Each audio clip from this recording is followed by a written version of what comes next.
Okay, should we start?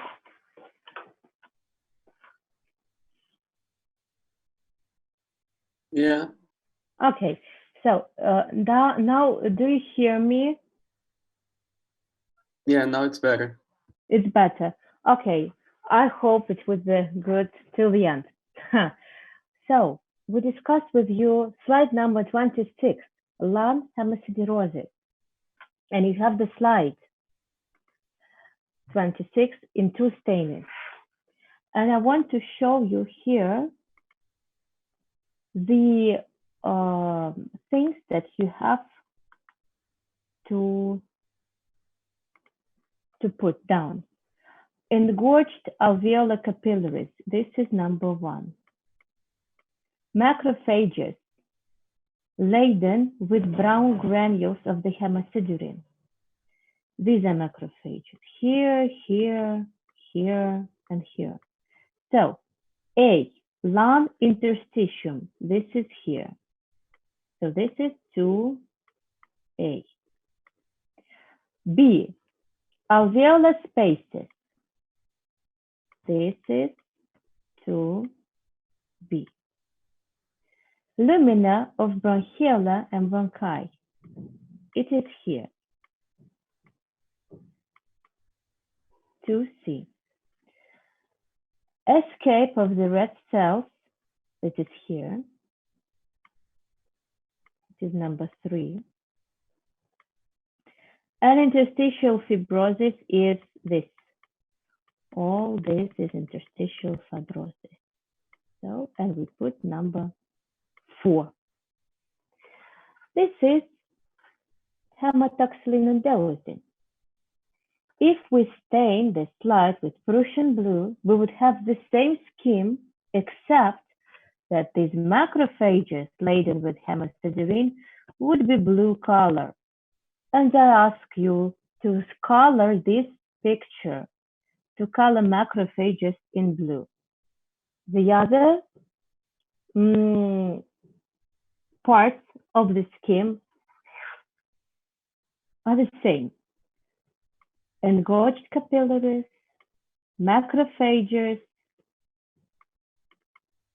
This is in alveolar spaces. This is in bronchial lumina.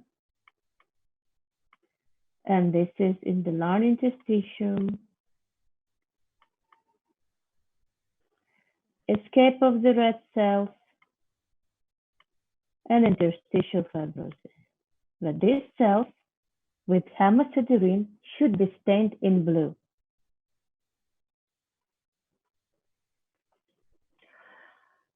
So, lung hemosiderosis is caused by left ventricular chronic heart failure, right ventricular heart failure. It can be secondary to the left ventricular cardiac failure. It can be in pulmonary hypertension,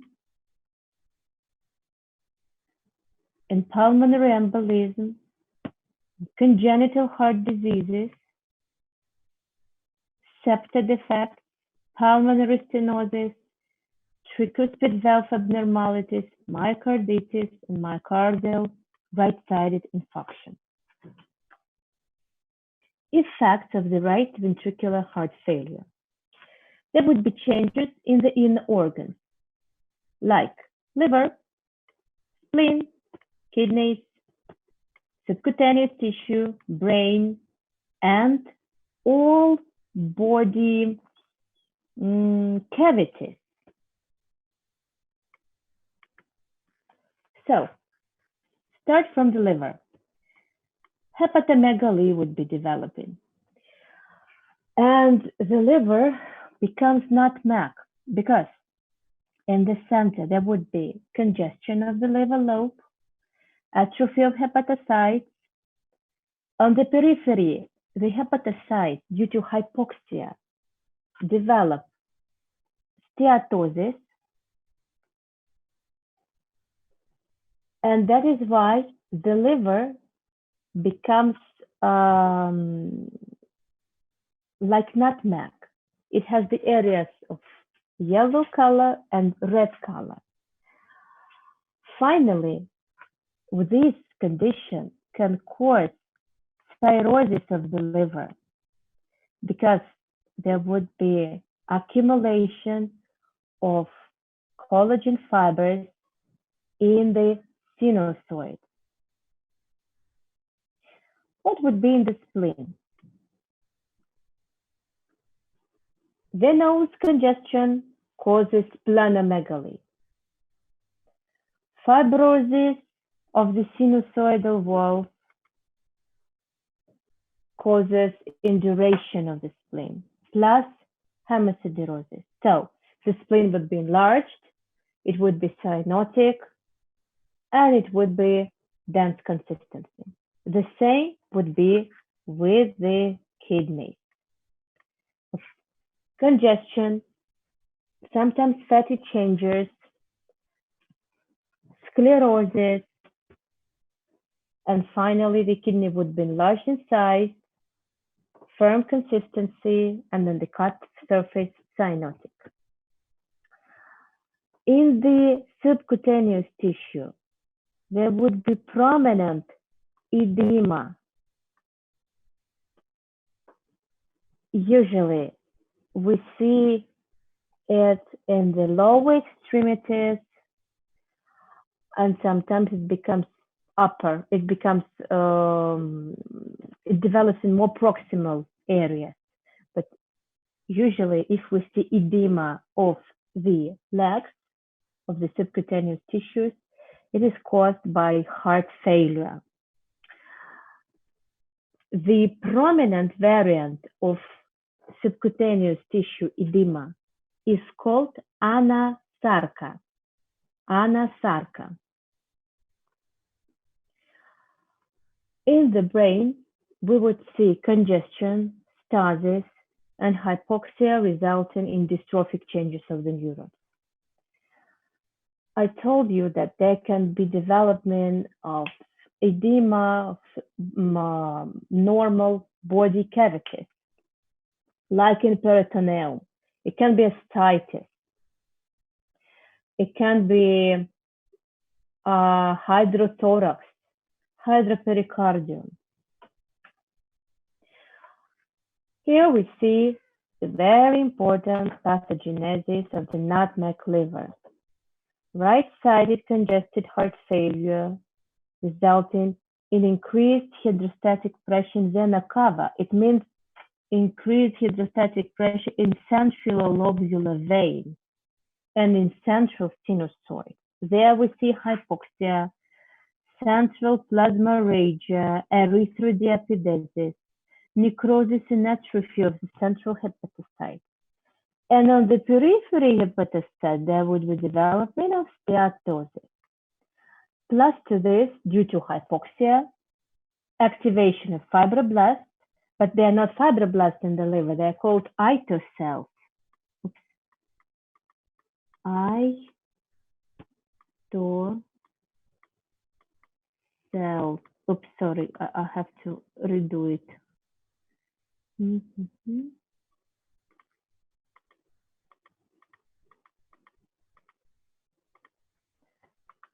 Ito cells.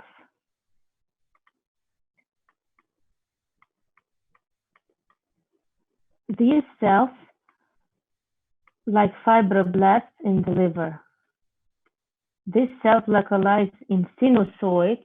This is T. This is I. And these cells produce collagen fibers, causing capillarization of sinusoids. So once again, morphogenesis of congested liver fibrosis, chronic venous hypoxia, hemorrhages and death of the central hepatocyte, growth of connective tissue at the center of the lobule, proliferation of ito cells, capillarization of sinusoid, progression of liver fibrosis, sclerosis of the walls and ablation of alignment of the central collective vein by passing of blood.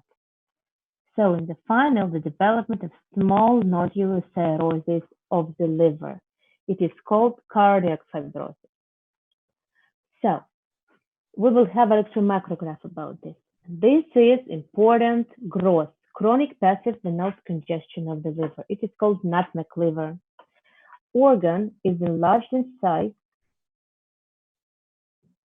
It has firm consistency and it is smooth because it's enlarged and the capsule is smooth. The central regions of hepatic lobules are grossly red-brown. You see red areas. These are central lobular hemorrhages and atrophy and necrosis of hepatocytes. And surrounding, we see yellowish areas. They are called, this is caused by steatosis. That's why these areas are yellowish color. This specific appearance resembles nutmeg, and the figurative name for such a liver would be nutmeg liver. So the liver, enlarged in size, firm consistency, smooth. On the cut surface, we see red-brown and yellowish areas resemble nutmeg, and the figurative name would be nutmeg liver. Now we'll discuss with you the slide. Chronic passive congestion of the liver, nutmeg liver.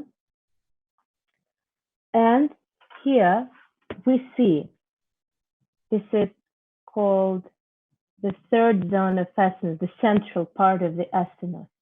We see congestion of the central vein here, necrosis, hemorrhages, and here we see steatosis. You see small bubbles here.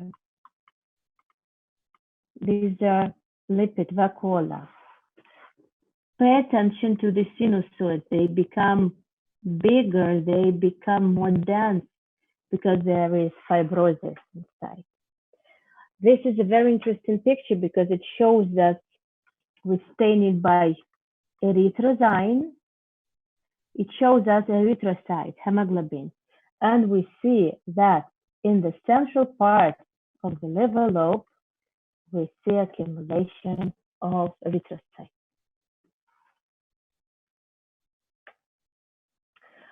And here we are, we have the slide and we have the scheme. This is a very beautiful central vein here and central vein here. Dilated and engorged central vein and sinusoid. This is number one. Atrophy of the central hepatocyte. Centrilobular necrosis of hepatocytes and hemorrhages. And on the periphery, fatty changes of hepatocytes. I remind you that the liver lobe is a sextangle. It consists in the center, central vein, CV. Here would be hepatocytes. In between hepatocytes, there would be sinusoids. And in the angles, here, there would be triad. Triad, these are the group of vessels. It's the artery of the liver, the portal vein, and the bile tract. So this is the liver lobe. And I repeat once again, in the central part of the liver lobe, we see engorged central vein with necrosis and atrophy of central hepatocytes, with hemorrhages, with atrophy. And in the periphery, we see steatosis of hepatocytes. And plus to this, I would draw like this. I would draw connective tissue in sinusoid and put number 5. And I will put like this, number 5. Capillarization of sinusoids. Why we use such an interesting word, capillarization? The thing is that sinusoid is the distance between hepatocytes, and they are lined by Kupffer cells, Ito cells, endothelial cells, and they do not have basal membrane. And in the case of hypoxia, in the case of chronic venous congestion, Ito cells produce collagen fibers. That's why sinusoids look like capillaries, because capillaries have basal membrane. That's why this term is called capillarization of sinusoid. And this is the electron micrograph about this topic. Collagen synthesis by lipocytes in nutmeg liver. These lipocytes are Ito cells. Ito cells. Here are sinusoids, and you see collagen fibers here. Lots of collagen in sinusoids. Finally, this can cause liver fibrosis. What would be with the spleen and kidney in chronic passive venous congestion? The organ would be enlarged in size, firm consistency, and the cut surface have a blue-red color, cyanotic appearance. The figurative name would be cyanotic induration of the spleen. The same characteristics are true for the kidney. Organ enlarged in size, firm consistency, blue-red color on the cut surface, we call it cyanotic, and the figurative name would be cyanotic induration of the kidney. In the skin, we would see very similar processes. We would see engorged vessels, dystrophic changes of the parenchyma for the skin, it is epidermis here. And we would see fibrosis of derma. So here we are, dilated and engorged veins and capillaries. This is number one, and this is number one. Stasis of the lymph. We don't have such a mark, but I want to show you that this is lymphostasis. Edema, sclerosis, and hemorrhages in the derma. This is number two. And atrophy and hyperkeratosis of epidermis. This is number three. And this is number three here and here. So I repeat, number one, edema, sclerosis, and hemorrhages in derma, and atrophy and hyperkeratosis of the epidermis.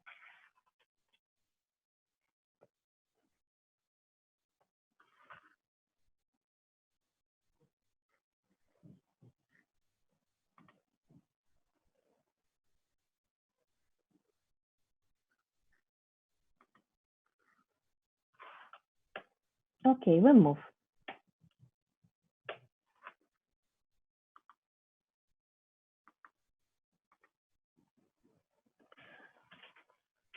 What would be in the brain in this case?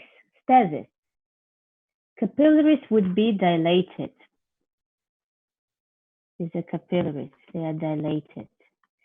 And inside, there would be sludging of the blood with phenomenon of sludge phenomenon, when erythrocytes are combined together, making ion columns. Also, there is perivascular and pericellular edema and degeneration of the neurons because they lose their processes.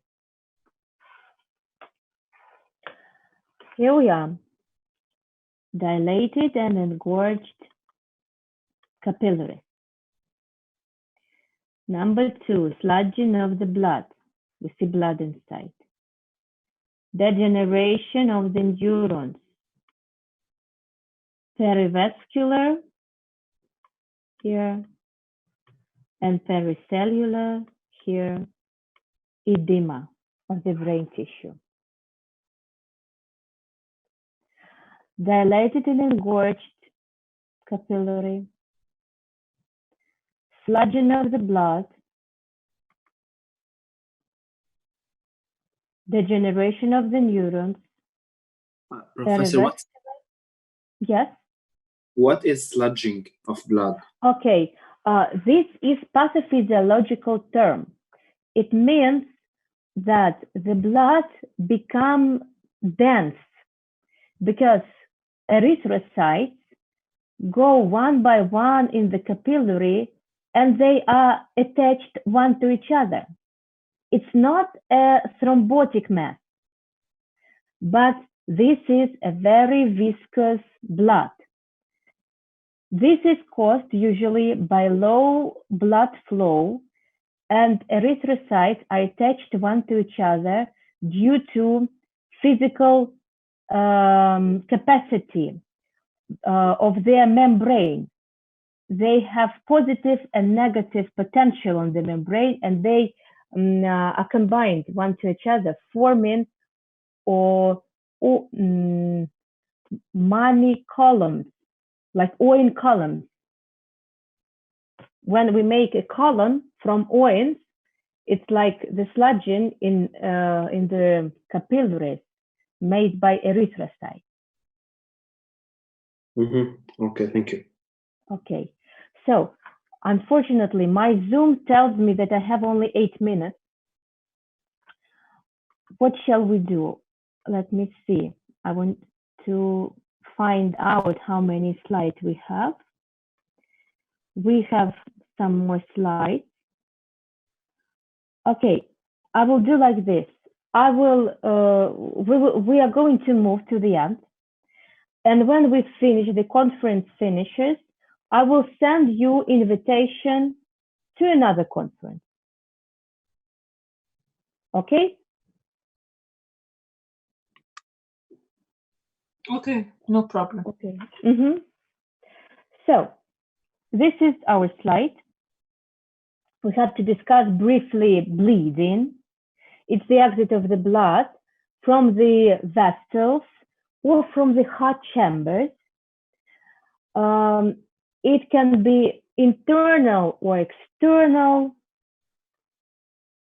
It can be acute and chronic. It can be from arterial vessels, from venous vessels, from capillaries. It can be classified according to the degree and according to the place, external or internal. Hemorrhage is a private form of bleeding, and it can be classified according to morphological variants. Hematoma is a hemorrhage with violation of integrity of the tissue, so of destruction of the tissue, with formation of the cavity. Hemorrhagic impregnation, infiltration of tissue with blood. The tissue is not destroyed in this case. It is infiltrated with erythrocytes. Bruising or bruise, it is the hemorrhage that is planar in the skin or subcutaneous tissue or mucous membrane.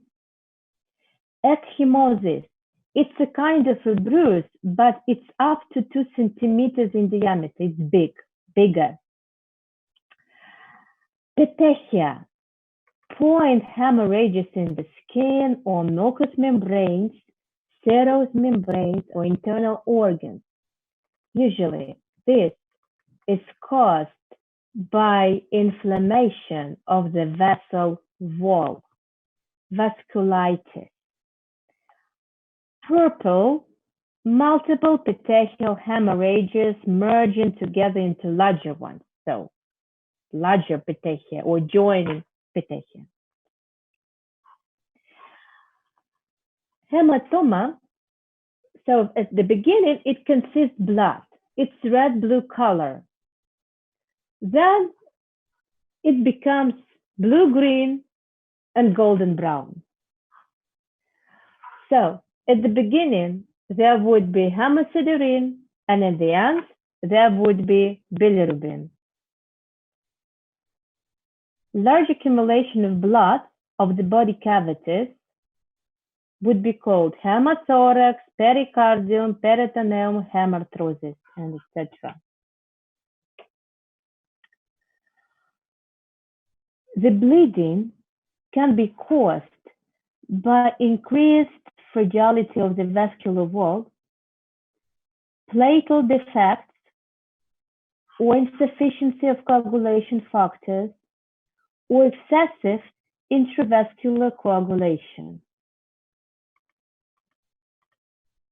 Mechanisms of bleeding are rupture, Hemorrhage.Heart, rupture of the vessel, eating or erosive bleeding that develops when the vascular wall is destroyed by inflammation, Hemorrhage.Heart, and diapedesis or Hemorrhage.Heart from Greek through, which differs in blood output due to increased vascular permeability that we see in lung hemosiderosis. And we have the growth with you, intracerebral hemorrhage. This is intracerebral hemorrhage. It develops in the right hemisphere. It is the cavity of irregular shape filled with blood clots. Adjacent tissue is edematous, and this hematoma is with compression of adjacent parenchyma and rupture into the lateral ventricle. This is the fatal complication for the patient.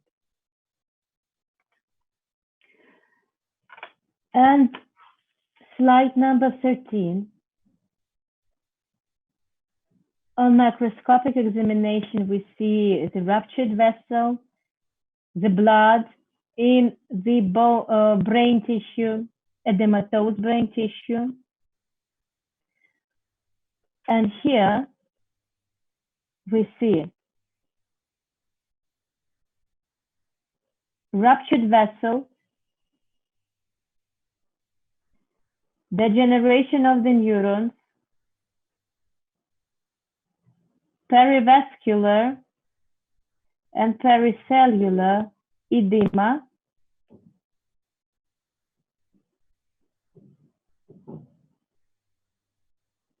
here, number one, central core of the clotted blood surrounded by rim brain tissue. And as this is usually seen, intracerebral hemorrhages, this is usually seen in people with hypertension. These people also have hyalinosis of the brain vessels and of the kidney vessels. But here we have the brain tissue, and we see the thickened wall of the vessel due to hyalinosis. This is number 5.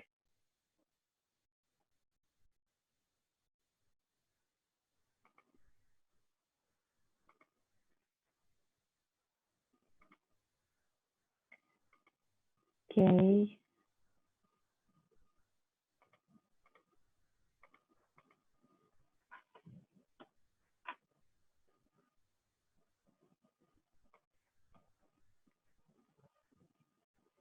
I will send you in chat the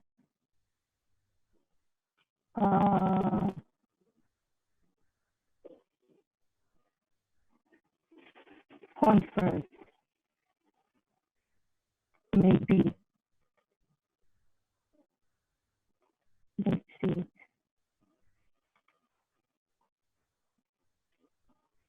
Okay.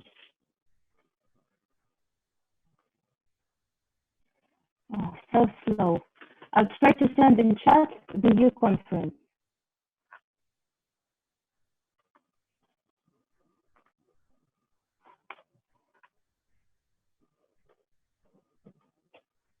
I hope it would work. Also, I will send it to the girl who is helping me